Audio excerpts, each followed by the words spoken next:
सर्दियाँ आ चुकी हैं और सर्दियों में जो सबसे बड़ी प्रॉब्लम आती है घी के बर्तन को कैसे साफ़ किया जाए।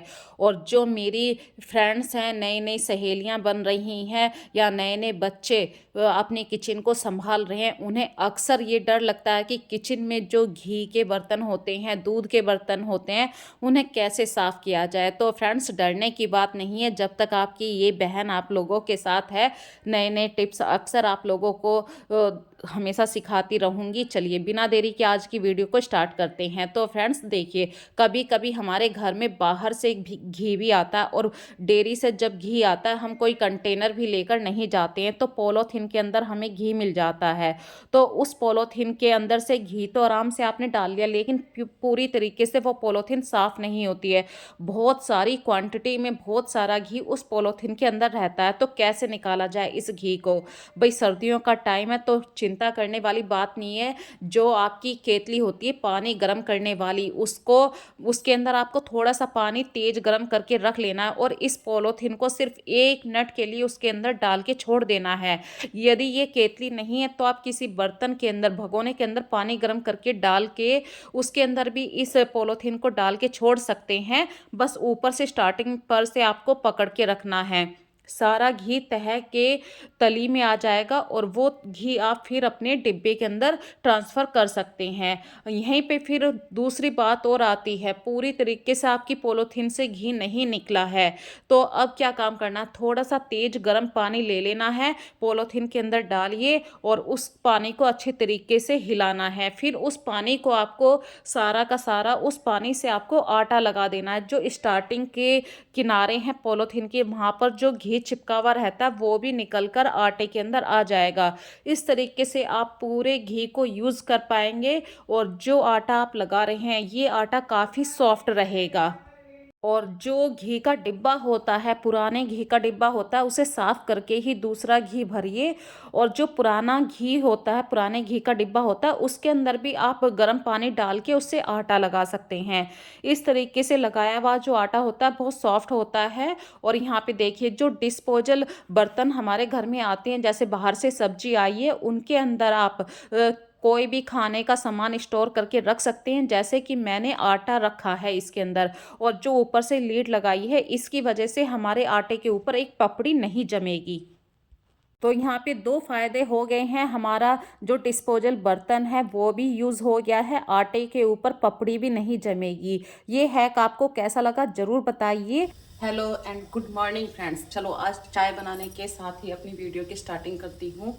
तो फ्रेंड्स देखो, जब हम चाय बनाते हैं और दूसरे बर्तन में पाते हैं, मतलब ट्रांसफ़र करते हैं, तो अक्सर हमारी जो चाय है ना भगोने के सहारे से बिखरती है। रीज़न क्या है देखो, सिर्फ छोटा सा रीज़न है। दोनों भगोने जो है ना, ये दोनों को देखो, ये देखो, अब दिख रहा है ना, ये फर्क है। इसके आगे से मतलब सिर्फ 1 mm कुछ ऐसे लाइन सी बाहर निकली हुई है, ये देखो, अब दिखाई दे रही होगी। लेकिन इसके आगे से कुछ भी नहीं है। यदि इस बर्तन से चाय पाऊंगी तो एक घूंट भी चाय नहीं बिखरेगी। ये वाली ट्रिक मैंने बहुत ही प्रैक्टिकल करके देखी है, जो मैं अभी आप लोगों के साथ शेयर करूंगी। तो चलिए बिना देरी के आज की वीडियो को स्टार्ट करते हैं। यदि आप मेरे चैनल पे पहली बार आए हैं तो प्लीज़ मेरे चैनल को सब्सक्राइब जरूर कर लीजिए। ये वीडियो ज़्यादा अच्छी लगे तो इस वीडियो को ज़्यादा से ज़्यादा लाइक कीजिए, शेयर कीजिए। चलिए लेट्स स्टार्ट टुडे वीडियो। तो सर्दियों के मौसम में फ्रेंड्स, जो हमारे नए-नए बच्चे अपने किचन को सँभाल रहे हैं, भई जिन बच्चों ने अपनी गृहस्थी में पाँव डाला है, वो रोटी तो सेंक लेते हैं आराम से, आटा भी लगा लेंगे, सब्ज़ी भी लगा लेंगे। लेकिन कुछ ऐसे काम होते हैं किचन के, जिनमें थोड़ा-सा हमें माइंड से काम करना पड़ता है। एक-एक बूँद दूध का यूज़ हो जाए, चिकनाई भी बाहर ना जाए, बर्बाद ना हो जाए, चिकनाई मतलब वेस्ट ना हो जाए। तो कुछ ऐसी ही ट्रिक आप लोगों के साथ शेयर कर रही हूँ कि हमारे हाथ भी ठंडे ना हो। सर्दियों में जब हम दूध को फ्रिज में रखते हैं या ना भी रखें, तब भी एक मोटी लेयर चिकनाई की भगोने के चारों तरफ चिपक जाती है। तो इस लेयर को हटाने के लिए आप एक चाकू का यूज़ कर सकते हैं। चाकू की हेल्प से बहुत अच्छी तरीके से किनारी से भगोने से मलाई हट जाएगी और चाय की छलनी से आप सारी मलाई को दूसरे बर्तन में ट्रांसफ़र कर सकते हैं। आपके हाथ भी गंदे नहीं होते हैं, ठंडे भी नहीं होने के। और उस चाय की छलनी को तुरंत ही चाय वाले भगोने में डाल दीजिए। जब सुबह के वक्त में आप ये काम करते हैं तो आपकी चाय की छलनी भी साफ़ हो जाती है और दूध पर से मलाई भी पूरी अच्छी तरीके से दूसरे बर्तन में ट्रांसफ़र हो जाती है। सर्दियों के मौसम में सबसे बड़ी बात और आती है फ्रेंड्स, डेली हमारे किचन में सब्जी बनती है, बहुत सारा कूड़ा कचरा निकलता है और यदि हम डायरेक्ट काउंटर के ऊपर काम करते हैं तो एक तो काउंटर गंदा हुआ, काउंटर को साफ करने में टाइम चला गया। तो यहाँ पे यदि आप सब्जी छील रहे हैं तो किसी बर्तन का यूज़ कर लीजिए, प्लेट का यूज़ कर लीजिए, न्यूज़पेपर का यूज़ कर लीजिए। इससे जो भी छिलके निकलेंगे आप उस बर्तन में करेंगे, काउंटर साफ रहेगा और बर्तन को तुरंत ही आप ट्रांसफ़र कर सकते हैं डस्टबिन के अंदर, जो भी कचरा है वहाँ पे, और बर्तन को धो के साफ़ कर दीजिए। तो इससे हमारा काउंटर भी गंदा नहीं होता है और इससे ये एक हाइजीन वाली हैबिट भी मेंटेन होती है आपके अंदर। आप जब इस छोटी-छोटी सी हैबिट से अपनी किचन में काम करने लगते हैं तो आप चुटकियों के अंदर अपनी किचन को संभाल सकते हैं, ऑर्गेनाइज करके रख सकते हैं, नीट एंड क्लीन रख सकते हैं। तो अपनी किचन में कुछ प्लानिंग के साथ काम करेंगे तो आप हमेशा अपनी किचन को संभाल पाएंगे, आपको किसी और की हेल्प की ज़रूरत नहीं होगी। तो फ्रेंड्स, ऐसी ही बातें अक्सर मैं आप लोगों के साथ शेयर करती रहती हूँ। मैं फिर से कह रही हूँ, यदि आज की वीडियो पसंद आए तो मेरे चैनल को सब्सक्राइब जरूर कर लीजिए। और कुछ काम ऐसे होते हैं आप प्लानिंग से करेंगे, जैसे कि सुबह को बच्चे स्कूल जाते हैं, यदि आपको सुबह को सूखी सब्जी बनानी है तो आप सब्जियों को रात में कट करके फ्रिज के अंदर भी रख सकते हैं। बस आप उन्हें ज़्यादा चॉप मत कीजिए, बस पील करके रख लीजिए। जैसे कि आलूओं को चॉप करके नहीं रखना है, गाजर को चॉप करके नहीं रखना है। अगला हैक आप लोगों के साथ शेयर कर रही हूँ फ्रेंड्स, सर्दियों के मौसम में जब हम चाय बनाते हैं और हम किसी बोतल में, थर्मस में पाते हैं तो अक्सर हमारी चाय बिखरती है, तो वो चाय हमारी वेस्ट हो जाती है। तो इससे बेस्ट है कि आप जब थर्मस के अंदर चाय को फिल करें तो एक कटोरी के अंदर थर्मस को रख लीजिए। इससे क्या होगा, जो चाय आपकी बिखरी है वो चाय आपकी यूज़ हो जाएगी, अदरवाइज़ आपको कोई कपड़े से पोंछ के रखना पड़ेगा और वो चाय हमारी वेस्ट होती है, इससे हमारा खाना भी वेस्ट होता है। इसी तरीके से फ्रेंड्स, सर्दियों के मौसम में देखिए हमारे घर में बच्चे होते हैं, हमारी दादी माँ, सासू माँ होती हैं, उन्हें बार-बार मतलब जब ओल्ड एज होती है तो उन्हें बार-बार गर्म पानी की एक ज़रूरत होती है। तो बार-बार आप गर्म पानी करेंगे तो आपकी गैस भी ज़्यादा यूज़ होती है। तो इससे बेस्ट है कि आप थर्मस के अंदर पानी फिल करके रख लीजिए। आपके बच्चों को या आपके घर में किसी भी मेंबर को पानी की, गर्म पानी की ज़रूरत है तो आप थर्मस में से निकाल के तुरंत ही किसी को गर्म पानी दे सकते हैं। और गर्म पानी जब भी आप थर्मस के अंदर फिल करें तो पूरी भी बोतल को कभी मत भरिए। इससे क्या है, जो गैस बनती है, पानी की भाप होती है, वो उस लीड को बिल्कुल टाइट कर देती है, खोलने में समस्या होती है। तो हल्का सा गैप ज़रूर रखिए, मतलब पूरी बोतल को मत भरिए। ये हैक आपको कैसा लगा ज़रूर बताइए। अगला हैक आप लोगों के साथ शेयर कर रही हूँ, जब भी आप काउंटर पे आटा लगाएं तो एक टॉवल ज़रूर बिछा लीजिए। इससे जब आप आटा लगाएंगे, जो परात के अंदर आटा है, जब आप उसमें मुक्की लगाएंगे, आटा गूँथेंगे, वो फिसलेगी नहीं और परात भी एक जगह स्टेबल रहेगी। दूसरी बात, यहाँ पे देखिए सर्दियों में जब हम दूध के बर्तन को खाली करते हैं उसमें काफ़ी मात्रा में दूध नीचे तली में होता है, तो उसको साफ करने के लिए आप उसमें आधा ग्लास पानी डाल लीजिए। फिर गर्म पानी से उस बर्तन को अच्छे तरीके से हाथों की उंगलियों से हेल्प की मतलब उस मलाई को साफ कर लीजिए। सारी मलाई आपके उस पानी के अंदर आ जाएगी। अब इस पानी से आप आटे को लगा सकते हैं। यहाँ पे देखिए बर्तन साफ हो गया और हमारा आटा भी इसी पानी से लग जाएगा। दूध का सारा बर्तन साफ हो गया।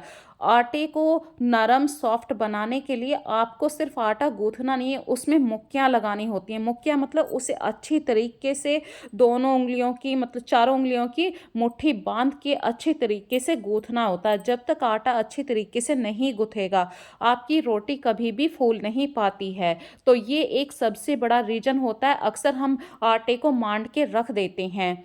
तो आटे को जब भी आप मांडे तो 5 मिनट के लिए छोड़ दीजिए। 5 मिनट बाद ही आप उसमें फिर से थोड़ा सा पानी लगा के फिर से मुटकियाँ लगाइए और फिर आटे को आप किसी दूसरे बर्तन में ट्रांसफ़र कर सकते हैं।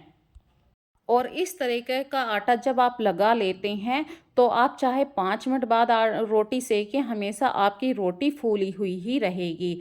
ये हैक तो था सिर्फ आटा गूँथने के ऊपर। अगला हैक यहाँ पे इसी आटे के साथ आप लोगों के साथ बातें शेयर कर रही हूँ। तो आपने देखिए काउंटर के ऊपर कपड़ा तो बिछा लिया था। अब जो हमने मतलब काउंटर को गंदा होने से बचाया, इससे हमारा टाइम भी बचा है। भई हमें काउंटर को दोबारा से साफ नहीं करना पड़ा है। अगला है कि यहीं पे देखिए, जो हमने पहली रोटी सेकी है, इसी आटे से अपने घर में बरकत भी ला सकते हैं। तो पहली रोटी आप जब तवे के ऊपर डालें, उसे दोनों साइड से सेकने के बाद गाय के नाम की रोटी निकालिए। तो मैंने ये जो रोटी अभी तवे से उतारी है, इसे फोल्ड करके गाय के नाम की रख दूंगी। ये अपने घर में बरकत लाने का एक छोटा सा टिप्स होता है। पहली रोटी हमेशा गाय की बनाइए, दूसरी रोटी आप अपने परिवार में किसी को भी दे सकते हैं। चाहे रोटी आप गैस के ऊपर सेकें या तवे के ऊपर, इस तरीके का जब आप आटा लगाएंगे, अक्सर आपकी रोटियां फूलेंगी और हर कोई आपसे कहेगा कि भाई इतनी स्वादिष्ट रोटियां आप कैसे बनाते हैं। तो ये तो अभी मैंने तवे के ऊपर आप लोगों के साथ बात शेयर करी थी कि रोटी कैसे फुलाते हैं, या तवे के ऊपर रोटी सेकी थी। बिल्कुल सेम प्रोसीजर से आप जब इस तरीके से रोटी आप गैस के ऊपर भी सेकते हैं, बिल्कुल रोटी डेफिनेटली फूलेगी। यहीं पे दूसरा हैक आप लोगों के साथ शेयर कर रही हूँ। अगला हैक, जब आपके घर में कभी कभी सब्जी नहीं बनती है और सर्दियों का मौसम होता है, बच्चों को खांसी जुकाम भी हो जाती है, तो अपने बच्चों को चुपचाप ऐसी रोटी खिला दीजिए जिसके अंदर अजवाइन और नमक हो। नमक और अजवाइन का जो कॉम्बिनेशन होता है, इससे बच्चों को खांसी कभी नहीं रहती है। तो सर्दी भर इस तरीके की आटे वाली रोटी आप बच्चों को आराम से खिला सकते हैं। वीक में 2 बार इस तरीके की रोटी बच्चों को जरूर खिलाइए, सर्दी से बचे रहेंगे बच्चे। अदरवाइज बच्चे अजवाइन की रोटी कभी नहीं खा सकते हैं, अजवाइन का पानी कभी नहीं पीते हैं। तो चुपचाप ये काम किया कीजिए, किसी को बताइए नहीं। बच्चों को पता चल गया अजवाइन की रोटी है तो वो नहीं खाएंगे।